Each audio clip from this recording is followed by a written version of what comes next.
자, 오늘의 제목은 대단원 3번 항상성과 몸의 조절인데, 선생님은 이제 소단원으로 설명을 하자면, 우리가 지금 계속 이 생명과학이라는 단원의 초반에 시작해서 하고자 하는 얘기가 뭐냐면, 생명현상의 특성에 대한 얘기를 하고 있어요. 생명체, 나는 생명체야 라고 얘기를 하고 싶으면, 일단은 했잖아. 세포로 구성되어 있어야 하고요. 물질 대사를 해야 되고요. 자극에 대해서 반응도 해야 되고요. 항상성 유지를 해야 되고, 이런 얘기를 한단 말이에요. 그걸 순서대로 한다고 생각하시면 돼요. 세포 구성에 대한 얘기는 실은 이제 통합과학에 나오던 이야기고, 세포로 구성되어 있고, 그 다음에 살아있는 모든 세포는 살아있기 위해서 물질 대사를 해야 돼.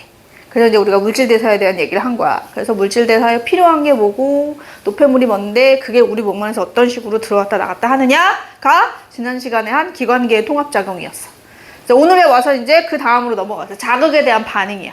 외부 자극이 뭔가 들어왔을 때 그에 대해 항상 반응을 한대.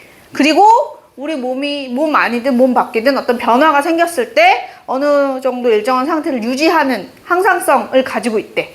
생명체라면. 그치? 그러면 이제 외부 자극에는 어떻게 반응을 하지? 또는 항상성 유지는 어떠한 원리에 의해서 일어나는 거지? 라는 얘기가 지금 요 3단원에 나오는 얘기예요. 그래서 크게는 신경계와 호르몬이 함께 작용해서 뭘 하는 거야? 외부 자극에 반응을 하는 거야. 그걸 이제 크게 말하면 항상성이라고 생각하시면 돼요. 항상성 유지를 하는 거야. 신경계와 호르몬이 함께 일을 한대, 우리 몸에서. 그래서 얘네가 뭘 하는 거야? 유지를 해주는 거지. 그게 큰 얘기고요. 오늘의 이야기는 그 중에 자극에 대해 어떻게 반응하는가에 대한 얘기를 하려고 신경계에 대한 얘기를 합니다. 우리가 기관계 통합작용을 할 때 주로 했던 기관계들을 생각해보면 소화계, 호흡계, 순환계, 배설계에 대한 얘기를 했던 건 생명현상에 필요한 에너지와 관련된 애들이기 때문이었잖아. 그러면 우리 기관계가 그것만 있는 건 아니에요. 신경계도 있고요. 호르몬을 만들어내고 분비하는 내분비계도 있어요. 그러니까 다른 계에 대한 이야기를 이제 다루는구나 라고 생각을 해주시면 되고, 신경계는 그러면 뭐 하는 애냐면 외부 자극을 받아들여요. 외부에서 들어온 자극을 받아들이고, 그리고 그에 대해서 적절한 반응이 일어나도록 도와주는 역할을 합니다. 외부 자극이 들어오면 그걸 우리 뇌가 뭐 할 수 있는, 해석할 수 있는 형태의 신호로 바꿔주고요. 그리고 뇌에서 그게 무사히 해석이 되면 그에 의해 이제 반응이 나타날 수 있게 내 몸에 좀 쉽게 얘기하면 근육을 움직이는 거지. 그런 거야. 공이 날아오는 걸 봤어. 그럼 어떻게 피해야 될 거 아니야, 그지? 본다라는 거는 눈이라고 하는 감각기관을 통해서 외부에서 온 자극을 받아들인 거고, 그러고 나서 뇌에서 피해라 하면 그 명령이 내 다리에 있는 근육에 전달이 돼서 근수축을 해갖고 다리를 움직이는 거예요. 그래서 피할 수 있는, 이런 걸 자극에 대한 반응이라고 하는 거야.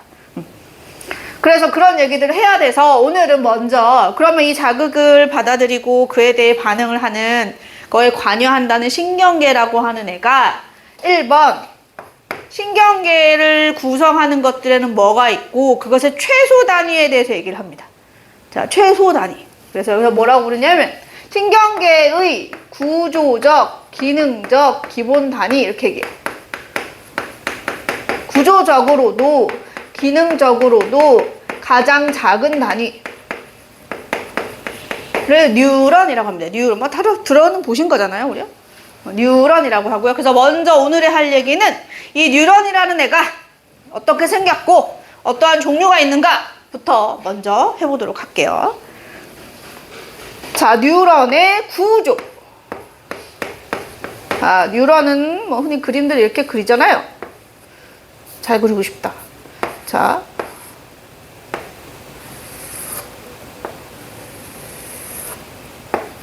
얘 나름 감싸고 있는 거야. 원래 이렇게 색칠을 해야 되는데, 그죠? 둘러싸고 있는 거죠, 지금. 이 뉴런을. 이렇게 둘러싸고, 여기는 이렇게 돌기가 막 뻗어 나와 있어요. 오늘 좀 잘 그린 것 같아요. 자, 그리고 여기 핵이 있어요, 핵. 뉴런의 구조를 이렇게, 기본 구조를 이렇게 그리는데, 자, 얘네들을 선생님이 기호로 우선 하나씩 써보겠습니다. 우선 여기 이렇게 불가사리 모양으로 되어 있고, 가운데 동그라미를 가지고 있는 1번. 얘 이름은 신경세포체라는 친구예요. 그 다음에 그 신경세포체에서부터 뻗어나온 이 촉수 같은 애들, 이걸 2번 가지돌기라고 합니다. 자, 그리고 가지돌기 반대 방향으로 여기서부터 여기까지, 그죠? 요걸 3번 축삭돌기라고 하고요. 그 축삭돌기를 잘 들여다보면 선생님이 이렇게 색칠한 부분 있잖아. 그죠? 요거 이렇게 얘를 이렇게 감싸고 있는 거거든. 요걸 뭐라고 부르냐면 4번 마리집이라 그래요. 마리집. 말고 있다는 의미로. 축삭돌기를 말고 있습니다. 그리고 선생님이 마리집을 그냥 한 발 다 말지 말 거면, 그지? 군데군데 말았잖아. 그지? 말리지 않은 군데군데 부분을 5번 랑비의 결절이라고 해요. 랑비의 결절. 자, 그럼 이제 얘네들이 다 어떻게, 이름이 무엇인지 어떤 역할을 하는지를 하나씩 쓰는 거야. 1번의 이름은 신경세포체였고요. 얘는 핵을 가지고 있습니다. 핵을 가지고 있는 신경세포체예요. 핵을 가지고 있고 이 안에 뭐도 있냐면 우리가 흔히 얘기하는 세포 소기관들을 가지고 있어요.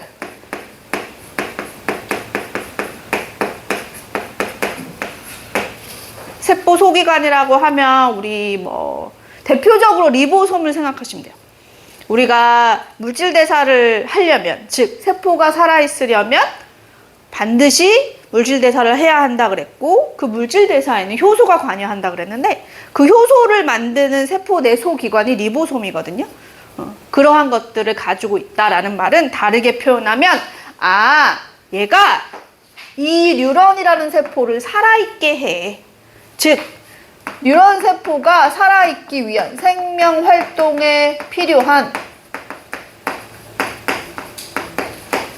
에너지가 여기서 생성되는 거나, 우리가 흔히 말하는, 이렇게 길게 쓸 필요 없었지? 세포호흡합니다 라고 얘기하시면 돼요. 세포호흡합니다. 어디에서? 신경세포체에서.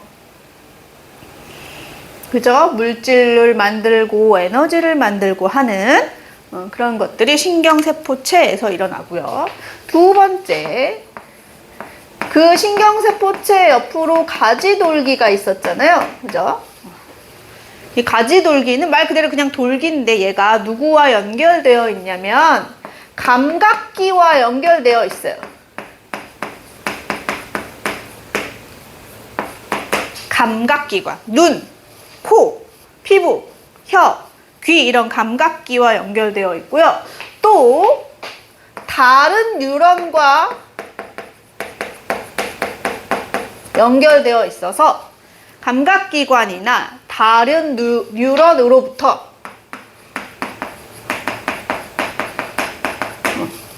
자극을 받아들이는 역할을 해요.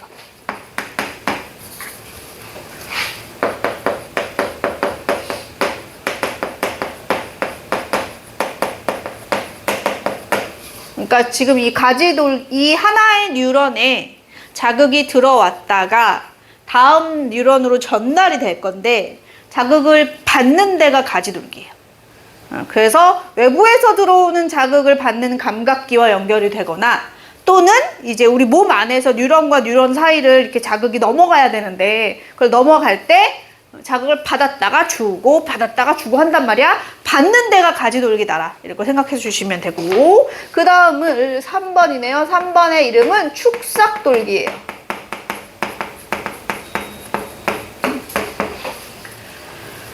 자, 축삭돌기는 우리가 흔히 뭐라고 하냐면 다른 뉴런이나 또는 최종적으로 반응기에게 자극을 전달하는 역할을 합니다.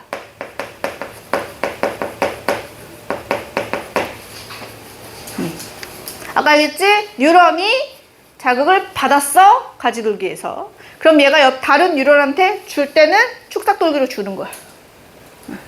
그렇죠? 이렇게 생각을 해주시면 되고요. 그 다음에 지금 여기서부터 여기까지가 축삭이니까 4번과 5번은 축삭에 매달려 있잖아요. 그죠? 그래서 이렇게 안으로 그릴게요. 자, 4번의 이름은 뭐라 그랬죠? 마리집이라고 그랬고요. 이 마리집은 슈반세포라고 하는 세포가 있는데 얘가 이 슈반세포의 세포질이 쫙 늘어나서 얘를 돌돌돌돌 감싼 거야. 근데 우리가 세포질이라고 하면 세포막이, 슈반세포의 세포막이 늘어나서 이 축삭을 감싸 놓은 거거든요. 근데 세포막이라고 하는 애가 인지질의 막단백질로 되어 있는 애인데 이 인지질이라는 지질층이 이 축삭을 감싼 덕분에 저 부분만 전기적 신호가 전달되지 않아요. 그럼 선생님 전기적 신호가 지금 이 생명과학에서 뭐가 필요하냐? 뉴런 안에서 자극이 전달될 때는 신기하게도 전기 신호로 전달이 되는 거예요. 우리가 흔히 막전위라고 표현을 하거든요. 막전위. 그래서 어디가 전위가 높아요, 낮아요, 뭐 이런 표현을 계속 쓸 건데 그게 전압의 플러스 마이너스랑 똑같은 요소예요. 우리가 건전지를 이용을 하면 어떤 회로 안에 전류를 흐르게 만들 수 있잖아. 그래서 우리 뭐 이 건전지가 몇 볼트짜리예요 이런 얘기 한단 말이야. 그지? 그럴 때 이 건전지의 역할은 그 회로 안에서 전위차를 만들어주는 거야. 전위의 차이를 만들어줘야 그 사이를 전류가 흐를 수 있거든. 그런데 신기하게도 뉴런에서도 무슨 일이 일어나냐? 전위차가 생겨요. 그래서 그 차이로 전기 신호가 만들어져서 뉴런 안을 뭐 할 수 있는 거야? 신호가 전달될 수 있는 거예요. 그래서 신기한 게 사람이 물체를 보는 건 여기 광원에서 나온 빛이 달력에 튕겨서 그 반사된 빛을 내가 받은 거야. 그럼 우리 눈에서 빛 신호를 뭘로 바꾸냐? 전기 신호로 바꿔요. 그러한 역할을 하는 게 누구야? 망막에 있는 시세포의 역할이야. 그러고 나면 이 시세포에서 전기 신호로 바뀐 애가 뭘 하는 거예요? 시신경을 따라, 이 뉴런을 따라 뇌로 가는 거야. 뇌에서도 계속 전기 신호야. 우리 몸 안에 외부에서 들어온 자극들이 신경계를 이동할 때만큼은 전기 신호로 이동을 하는데 그 전기 신호가 마리집이 있는 부분만큼은 전달되지 않아요. 그 이유가 이 마리집이 무엇으로 되어 있기 때문이냐? 슈반세포의 세포막이 늘어나서 감긴 구조여서 그래요. 그 이유가 세포막이 인지질이라는 지질층으로 되어 있는데 지질이 전기를 그러니까 진행을 못하게 하는 거지. 그래서 그렇게 생각하면 돼. 전선의 피복이라고 상상하시면 돼요. 전선 껍질 뺏겨봤어? 안에는 구리선인데 밖에 감싸고 있는 건 고무란 말이야. 이 고무 부분은 전류가 흐르지 않지. 안쪽에 구리에만 전류가 흐르게 하지. 그런 것처럼 이 마리집이 슈반세포가 역할이 뭐냐? 절연체 역할을 해줘요. 절연체, 전류가, 전기 신호가 전달되지 않는 보호의 역할을 해주신다고 생각하시면 됩니다. 그래서 마리집이 뭘로 되어 있냐라고 물으면 슈반세포의 세포막이 늘어나서 이 축삭을 뭐 하고 있는 거다? 감싸고 있는 거다.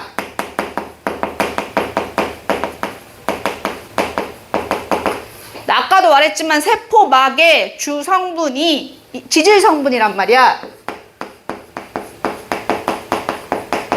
그래서 이 지질 성분이 어떤 역할을 하는 거야? 절연체 역할을 하는 거야. 그래서 전기 신호가 전달되지 않게 하는 거야, 마리집은. 우리가 흔히 마리집에는 그래서 활동전이가 흥분이 발생하지 않아요 라는 표현을 씁니다. 활동전이가 발생하지 않습니다. 흥분이 발생하지 않습니다. 전도되지 않습니다. 뭐 이런 얘기를 할 거예요. 그래서 뒤에 그런 표현이 나오면 아 이게 마리집 덕분이구나 라고 생각을 해주시면 되고요. 근데 또 5번을 보시면요. 이게 다 감싸진 게 아니에요. 안 감싸진 비어있는 부분이 있거든요. 이걸 랑비의 결절이라 그래요.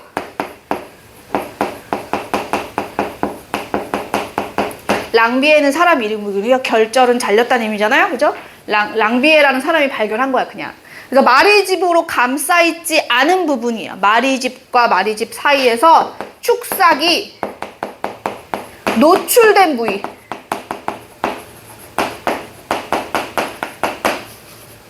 그럼 여기서 신호가 지나갈 때, 전기 신호가 뉴런을 흐를 때, 전류가 흐른다고 상상하시면 됩니다. 흐를 때 마리집인 부분은 안 되고 랑비의 결점 부분은 되는 거란 말이야. 지금 노출돼 있으니까. 그래서 얘가 흥분의 전도가 어떻게 일어나냐면 뛰어서 가요.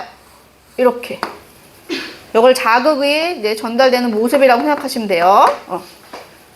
이게 여기를 이 랑비의 결점, 아니지, 마리집이 없었으면 여기 다 흘러가야 되거든?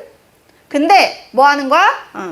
마리집 덕분에 뛰어가는 거야. 뛰어가는 거야. 이렇게 흘러갔었어야 되는데 원래는 그렇게 안 가, 이렇게 뛰어갈 수 있어요. 넘어서. 누가 더 빨라? 뛰어가는 게 더 빠르겠지. 그래서 이 랑비의 결절 덕분에 우리가 뭐라 그러냐? 도약전도가 일어나서 뉴런 내 흥분의 전도를, 그 속도를 더 빠르게 해줍니다. 라는 표현을 써요. 그래서 여기는 기억해. 도약전도를 일으켜서 흥분이 전도되는 속도를 빠르게 해주는 역할을 했더라. 지금은 무슨 말인지 잘 모를 수 있어. 지금 흥분은 뭔 말이고 도약전도는 뭔 말이고 지금은. 근데 우리가 뉴런 내에서 일어나는 흥분의 전도를 내가 할 거거든요. 그걸 다 하고 나면 선생님이 얘기했던 저 랑비의 결절에서의 도약전도가 뭘 의미하는지 생각할 수 있어.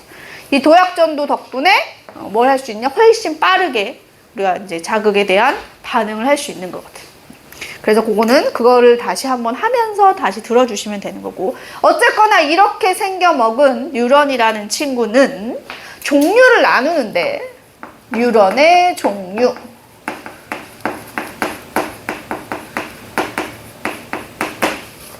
기능적으로도 나누고요.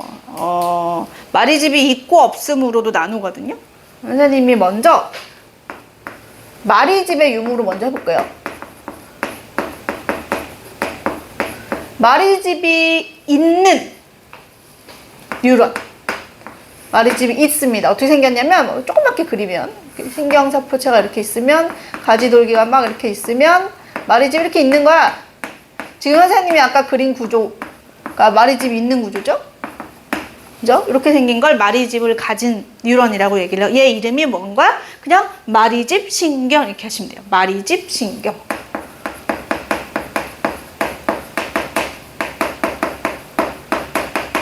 마리집 뉴런, 마리집 신경 이렇게 하시면 되고요. 아까도 말했지만 마리집이 있어요. 도약전도가 가능하구나. 흥분의 전도 속도가 빠르다. 이렇게 상상하시면 되는 거고. 마리집이 없는 친구도 있겠죠, 그냥. 그죠? 마리집이 없는 애는 그림이 이렇게 그려지는 거야. 이렇게 가지 신경세포체가 이렇게 있고, 그죠? 축삭이 그냥 이렇게 있는 거야.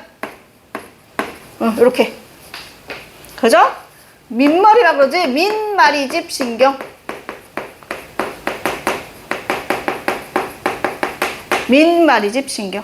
그러니까 무슨 말이냐면, 지금 선생님 이걸 같은 길이라고 가정을 했을 때, 이 뉴런이 같은 길이라고 가정을 했을 때, 마리집 신경은 뭐가 가능한데, 이 랑비의 결절들을 콩콩콩콩 뛰어갈 수 있어요. 이걸 도약전도라고 하는 거고. 근데 민마리집 신경은 그냥 이걸 다 흘러가야 돼, 따라서. 그러다 보니 훨씬 이 흥분이 이동하는 속도가 마리집 신경이 더 빠르더라. 이렇게 생각을 해주시면 되고, 이거는 그냥 여기 등장했으니까 여기 잠깐만 쓸게요. 저기다 쓰고 싶은데 자리가 모질라네. 이 흥분의 속도라는 표현이 나왔으니까 외부에서 들어온 자극이 뉴런을 이동할 때 흥분이 이동한다라는 표현을 쓰는데, 흥분이 전도되는 속도에 영향을 주는 요소들이 몇 가지 있습니다. 그 중에 하나가 마리집이 있느냐 없느냐. 마리집 신경이 당연히 민마리집 신경보다 흥분의 전도 속도가 더 빠르고요. 그죠? 도약 정도가 가능하니까. 그리고 두 번째, 이건 뭐 그냥 알아만 두세요. 축삭돌기의 두께와 두께를, 내가 두께가 있겠냐? 아니지.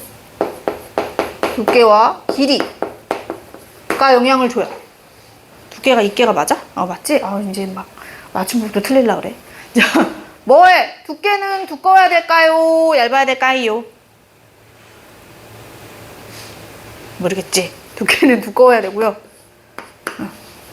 길이는 짧을수록 속도가 증가해요.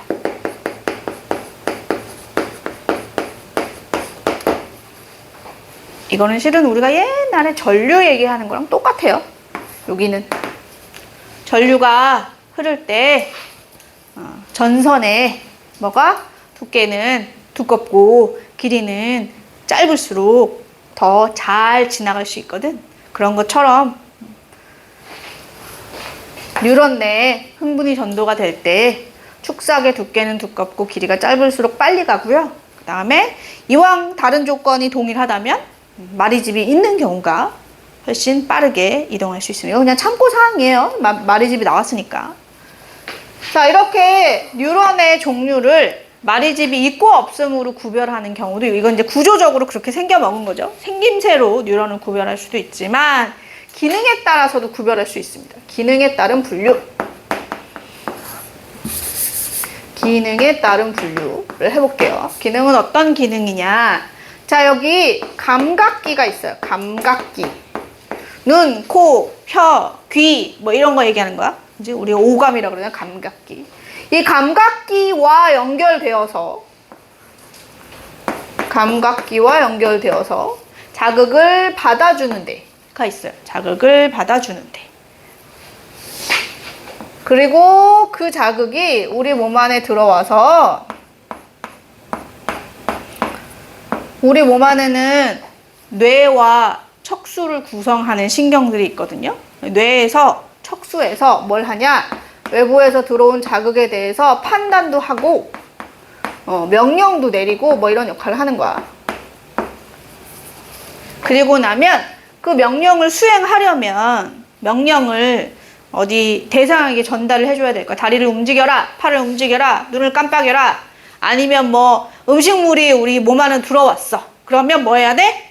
소화해라. 그죠? 이런 것들을 수행할 수 있으려면 만약에 내가 뇌에서 소화액을 분비하세요 라는 명령을 소화기관에 전달을 해줘야 될 거 아니야. 그지?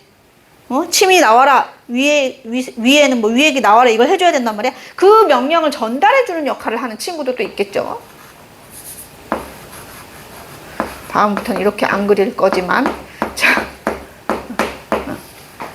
그래서 최종적으로 누구에게? 뭐 반응기에게 전달해주는 역할을 하는 애가 있어요. 자, 첫 번째, 외부 자극을 받고 그거를 뇌와 척수에게 갖다주는 역할을 하는 친구가 있는데, 얘의 생김새적인 특징은 뭐냐면, 자, 얘도 마리집 신경인데 되게 그림 잘못 그렸어. 미안해. 마리집 신경인데 되게 신기한 게, 분명히 여기 가지돌기가 이렇게 있거든? 그리고 여기 축삭이 있어. 근데 아까 선생님이 그렸던 기본적인 뉴런의 모양과 다른 생김새가 뭐냐면, 신경세포체가 여기 갑자기 툭 튀어나와요. 축삭돌기 가운데 갑자기 툭 나오는 애야, 얘는. 그래서 앞으로 내가 이렇게 안 그릴 거고 어떻게 그릴 거냐면, 이렇게 그리면 이렇게 그리면, 아, 너 감각기와 연결된 친구구나 라고 생각해 주시면 되고요. 이 친구의 이름은 구심성 뉴런이라고도 부르고,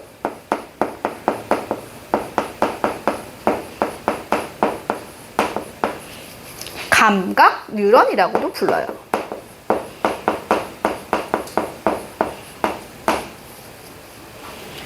이 친구의 역할은 감각기와 연결되어, 그죠? 감각기에서 받아들인 자극을 뇌나 척수에게 전달하는 역할을 합니다.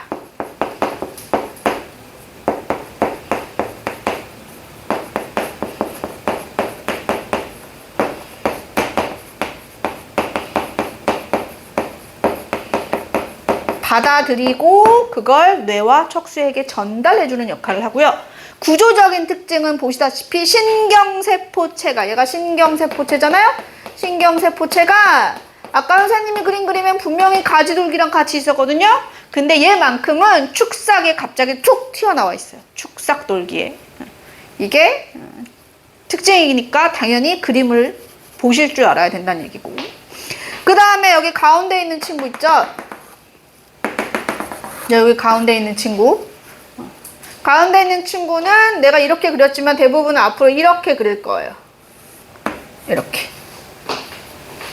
이 동글동글함이 그리는 데가 대부분 신경세포체에 있는 데고요. 그 다음에 이렇게 부동호 모양처럼 된 데가 돌기 쪽이에요.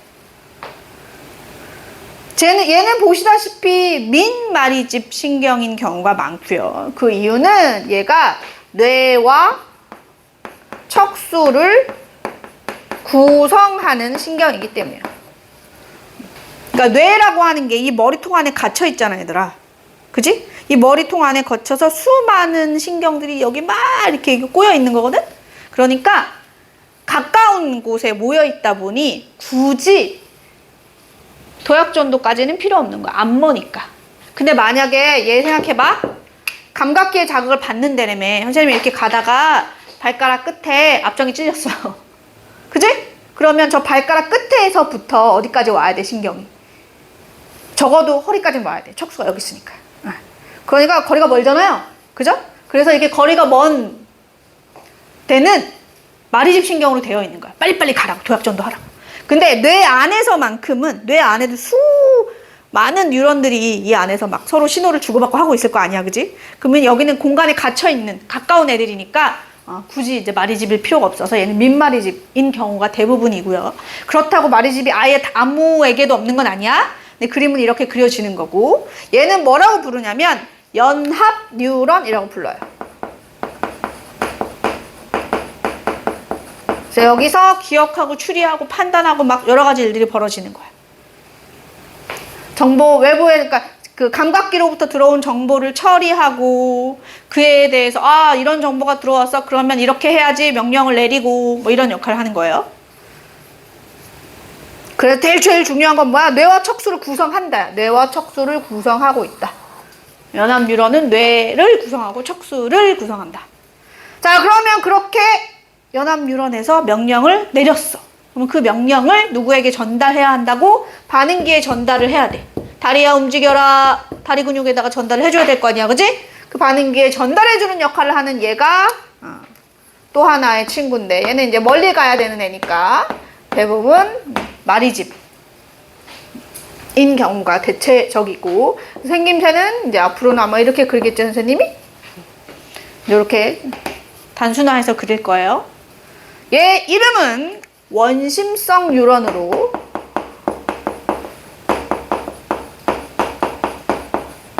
다르게는 운동 뉴런이라고도 불러요.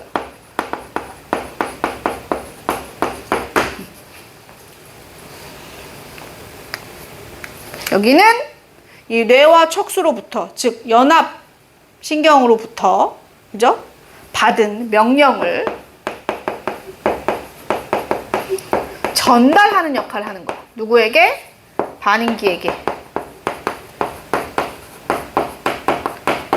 반응기가 이 명령을 받는 대상이 다리 근육일 수도 있는 거고, 선생님 입안에 있는 침샘 세포일 수도 있는 거고, 위샘 세포일 수도 있는 거고, 그지?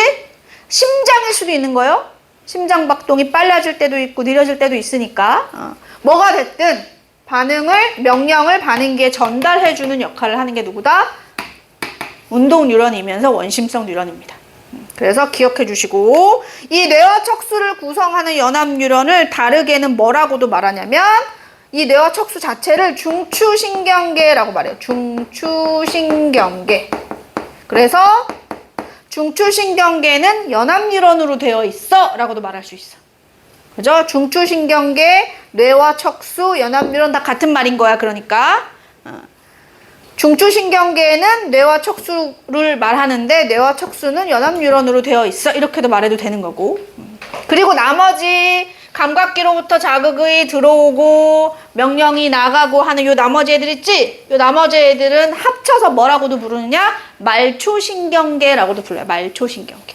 우리 몸의 끝까지, 말초 부분까지 연결된 부분이라 하여 말초신경계라고도 부릅니다. 그런 식의 신경계의 구성은 이제 다음에 하게 될 거고요. 얘가 나왔으니까 한번 얘기해 봤어요. 그래서 보시다시피 뉴런이라고 하는 애의 기본 모양새는 이렇게 생겼고요. 그 기본 모양새에서 각각의 이제 이름, 그지? 어떤 역할을 하는가 기억해 두셔야 되고, 그리고 뉴런을 종류를 구별을 하는데, 마리집, 민마리집은 이제 마리집이 있고 없음으로 구별을 한 거라면, 기능에 따라서 분류할, 어떤 기능을 하고 있는가에 따라서 분류를 합니다. 얘가 더 자주 나오겠죠? 그래서 자극을 받는, 외부 자극이 받든 뭐 다른 뉴런으로도 자극을 받는 역할을 하는 게 구심성 뉴런이고, 그 자극에 대해서 이제 뭔가 정보를 처리하고 명령을 내리고 뭐 기억을 하고 추리를 하고 여러 가지들을 하는 게 뇌와 척수를 구성하고 있는 연합 뉴런이고, 그렇게 해서 만약에 여기서 어떠한 명령을 내린다면 그 명령을 반응기에다 전달해주는 역할을 하는 게 원심성 뉴런인 운동 뉴런의 역할이다. 그래서 생김새, 얘는 신경세포체가 갑툭튀를 했어. 얘는 대체로 마리집이 없어. 얘는 그냥 기본이랑 제일 비슷하게 생겼어. 그죠? 이런 식으로 그림과 함께 알고 계셔야 돼요. 여기까지 질문 없어요? 자, 그러면 잠깐 정리를 하고